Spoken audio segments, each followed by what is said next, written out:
Hello, I'm Steph from IDRIVEACLASSIC, and today is another date with the DA sander, but it's also our very last prep day before the NEC Classic Car Show, or Classic Motor Show, and I'm a little bit daunted, but I think that the car came on leaps and bounds yesterday.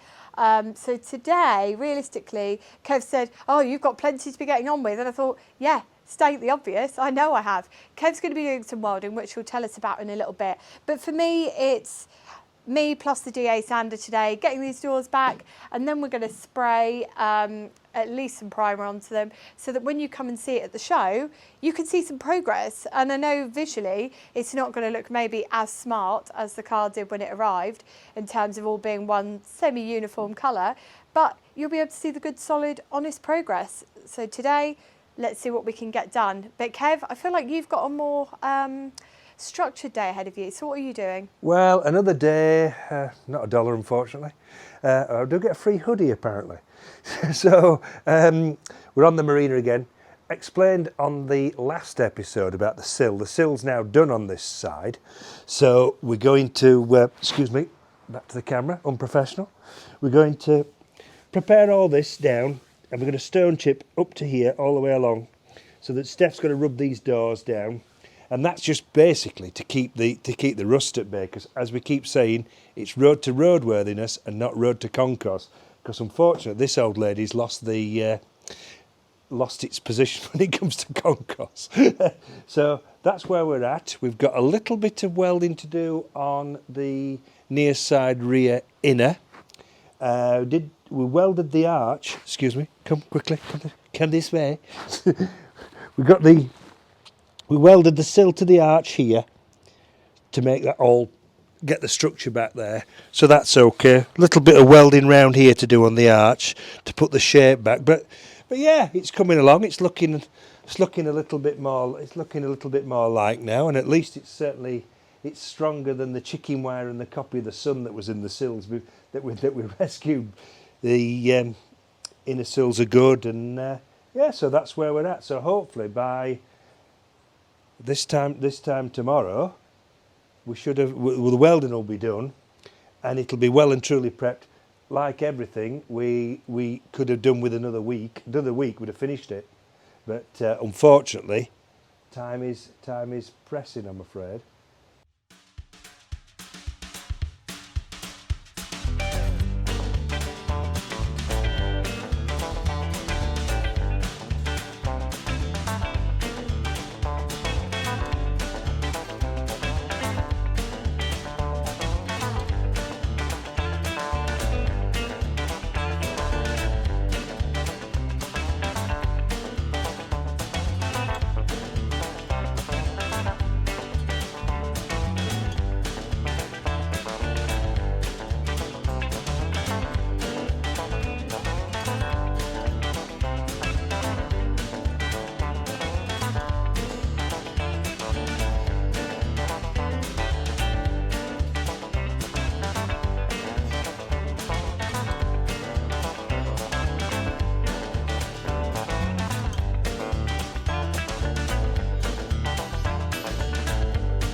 whilst I was busy doing all of the rubbing back and starting to etch prime the doors, Kev came back from his doctor's appointment energised in a way that I didn't quite expect. And he said, right, he said, this is looking good. Let's have a look at the back end. And I said, look, I don't know what's going on with it.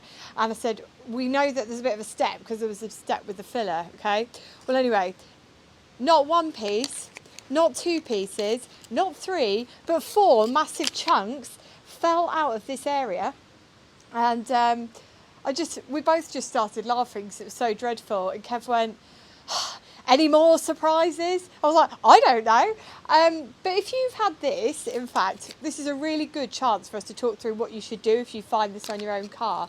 Well, this is like the worst set of playing cards ever. I thought I would ask Kev what you do about fixing something like this. Because if you uncover this on your own car, I don't think it's necessarily curtains. So Kev, what do you do to sort this?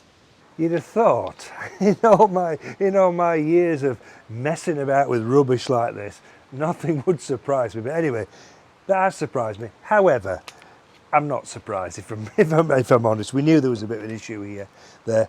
So basically, we've knocked all the filler out here, which is, discarded.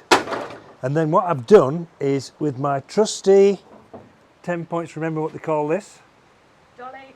No, specific for Heel. Well done. Get yourself a cigar. So with the heel dolly, I put it at the back of here, and we've been straightening this up quite nicely. So that's not too bad now, to be honest. In fact, the man could have done this in the first place and saved out on his isopon or whatever they called it. But a little tip for you here when you're doing this is I've taken the rear light out, which was quite well screwed in for a British Leyland product, to be honest. And obviously that needs cleaning up. It's got all clag on it and what have you. But if you put that back into where it's supposed to go, which hopefully will be there, like so, you can actually, oof, man, that's tight. Oh, hang on, take that bulb out. Take the bulb holder out. There, that gives us a bit more space. But you can make this up to the contour of the rear light unit, and that helps get the correct shape. So, if it'll fit back in again. Whoa, dear me. There. So there, look, you put that in there, like that, it screws in there. So as you can see, we've got the correct shape already, within a fairly short space of time. There's a little piece there that just wants dressing down, and this wants bashing out again. But to be honest, it's not that bad. I've been on that for probably about 5 minutes, and already it's better than it was before. And you're using less filler, less chance of it dropping out. It's a lot easier. So basically, that's your little tip for today. So leave me to it. I'll put some isopon in the damn thing, or whatever they used to call it, and neaten it all up.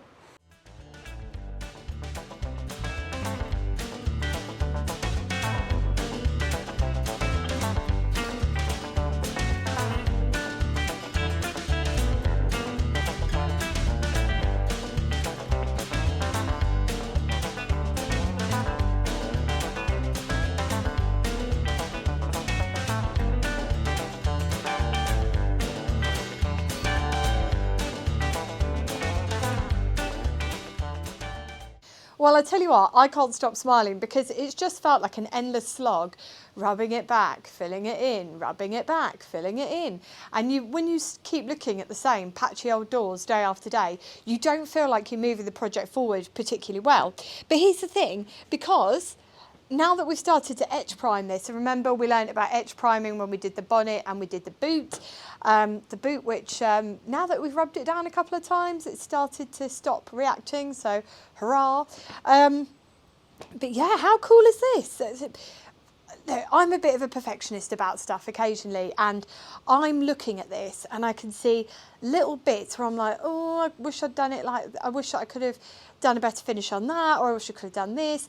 But you know what? The series was called Rust to Roadworthy, not Rust to Concourse. So I think I just need to chill out a bit, because it's not going to be too long before somebody dings the doors in Tesco car park. I think it's great, like in terms of what it represents. So the car that I'm trying to get over the finishing line, like the concept has changed. Like when I first started, I wanted a BL Aqua car. The car that we're finishing with has some new old stock 1980s fairy dice going in and a black bonnet, and is a little bit leery, like the sort of cars that people used to do in the late 70s, early 80s with these Mark 1 Marinas. So it's slightly different, but I think if we are going for that cheeky, second, third owner, almost at the end of the road look, it doesn't need to be perfect, does it? It just needs to look nice and smart. We've treated all the rust, we've filled in all the bits, and I think that's what really matters. And I think I just need to be a little bit less hard on myself, because I certainly wouldn't be as hard on other people as I have been on myself on this job. So I'm going to give myself a little pat on the back for this, because tell you what, it looks blooming brilliant. I'm quite pleased with that. I didn't expect it to come out quite as well. So what do we do from here? Well, I don't know, we've started going off on one really, even though it's last day, which is stupid really. I've started rubbing back this roof, but as you can see, it's a little bit high, so we're going to have to lower it down for me to finish that, but I've rubbed it as far as I could. Other side, I'm going to get that all masked off, get that sprayed in as well, and I'm probably just going to bring it to the NEC in this sort of state. Kev said that after today he's going to have another go, a couple of days at titivating it, like doing that back end, getting that welding finished underneath, but I think this is probably largely what we'll see. So yeah, it's not bad, is it? I'm quite pleased. Right, well, the phrase now with this particular car is tempus fugit, so, and that basically means time flies. So I've had this doorstop hanging around for three weeks. So as you can see, it's come an awful long way. Steph and myself had a jolly good laugh working on this thing. We've both learned something. It's been quite entertaining. The welding's done on this side. I need to do some welding on that side tomorrow. The unfortunately I had a dose of archive, which is absolutely horrendous. Nobody wants archive. It's awful, but it's done now, and with a bit of luck, when she has her grown-up job tomorrow, I'll still be lurking around in here trying to do a little bit in here. So we'll see how far the project goes. Well, as I come to the end of my very last day before I start my full-time job, and for those of you wondering, I'm going into a project management role, which I'm a little bit nervous about, but I think it's a great new challenge to go into, and keeping cars for the weekend, because if there's one thing that I've really learned over the last month is that I do still love cars, and I thought I didn't at the start of the month. And actually spending a month with Kev, I feel a bit emotional. It's been, do you know what, one of the best months ever. I've had such a great time. You should get out more. We've had such a good laugh. Like, we've done so much, and Kev's been so patient teaching me stuff from everything, right from the stuff that you probably know, and many of you have probably known since you were teenagers because you had handy parents, things like mixing up Yupon and how to use it, right through to being courageous, rubbing down panels, taking risks. Like this today, that was a risk, wasn't it? We took that we've done so much on this adventure, and I've really enjoyed it. And yeah, I'm looking forward to going to work, but I'm sad that I won't be here for the final bit. So Kev said to me, I'll do a bit of titivating, I'll weld all that bit on for you. And here's the funny thing, even though we've not managed to fit an MOT in just because we've run out of time, it is technically, at the point of Kev doing that welding, it will be roadworthy. So we did actually hit our goal for the NEC. Is the bodywork absolutely amazing? No. Is the paintwork amazing? Also, not really. But you know what? That was never the goal. We just wanted a tidy-ish car to take. We'll get her finished off when she comes back from the NEC. But I'm really, really looking forward to seeing so many of you there. And it's been really good fun sharing this video series with you. And I hope you've enjoyed it. And I hope if there's anybody sitting at home who hasn't felt particularly inspired to get on with their project, I hope we've kind of shown you that you can, if you've got a bit of garage space or some indoor space, crack on and get things done. Now I need to go home, get a few bits and pieces ready for work tomorrow.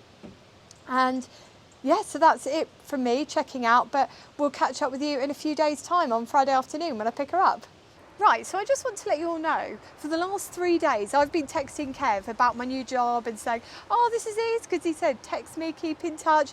Didn't text me back, kept telling me he was so busy. I thought, what, is a loose woman on repeat? But apparently, he's actually been doing this as a surprise, and he has got the car finished off. And I'm really overwhelmed because I'm so tired, and I feel so much emotion about this. Thank you so much. I don't know what to say. Right.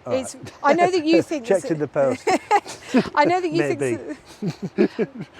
There'll be some money. But I did get you a gift. Yeah, you got the gift, yeah. I think the goal of this was always, we said at the start of the videos, was rust to roadworthy. And it is roadworthy. There's a bit of overspray to clean off. There's the badges to put back on, which I'm going to get done this week before we get to the NEC. But other than that, she's roadworthy.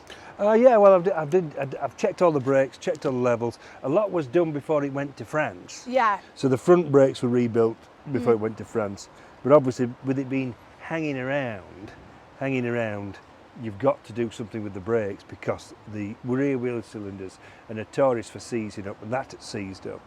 So I've rebuilt the back brakes, checked it all out for leaks, done fluid change. The engine oil was done not too long ago, so that's okay. So basically, I've checked the car around. Tyres are okay. I think you're going to have some replacements, aren't you? Yeah, I'm going to sort that out. At some point. But yeah, so basically, rust to roadworthy. It's another one saved.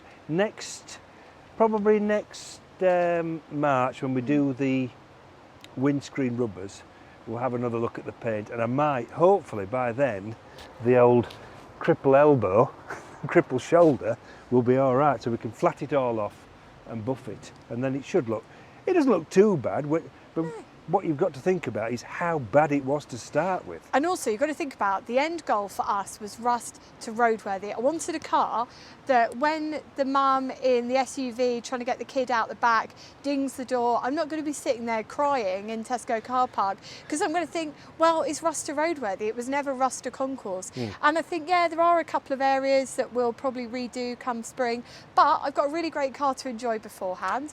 And if we get to spring, and we don't have time till May, June to be doing those rubbers, we've got a car to be enjoying in those first few months of spring. And I'm so happy, Kev. Thank you so much. Oh, no problem. It means so much to me. And when you get back from holiday, we can start the MGC. Yes. Oh, I do want a break because I've overdosed on marinas for one. Well, we're off onto the MGC next. Oh, yeah. But I know a lot of you will be wanting a tour around this. Well, guess what? Instead of doing a quick whiz round today, let us get it cleaned up inside. She's full of dust at the moment. There's overspray and stuff. Let me get that all cleaned up, and then I will do a proper Welcome to Tina 2.0 video. But I guess that's it from us now. We will have other videos in this series because I think there's other bits I want to do, like I want to fit the new interior and stuff like that, and we'll just tag them onto this Rust to Roadworthy series. But I guess our next big focus will be the MGC. Yeah, hopefully. Not hopefully, definitely. Definitely, yes. I'll have a break though, I think. Well, he's off on holiday now. So Yes. That's it from me today. That's it from us today. I hope everybody's having a great time at home. I hope you've enjoyed watching this car go from scrap heap challenge to a car that I can park up and people don't point and laugh at. But yeah, that's us done. Give us a high five. Hey, we did it. Yes, we did it. Right, okay. Right, take care and drive safely. Bye.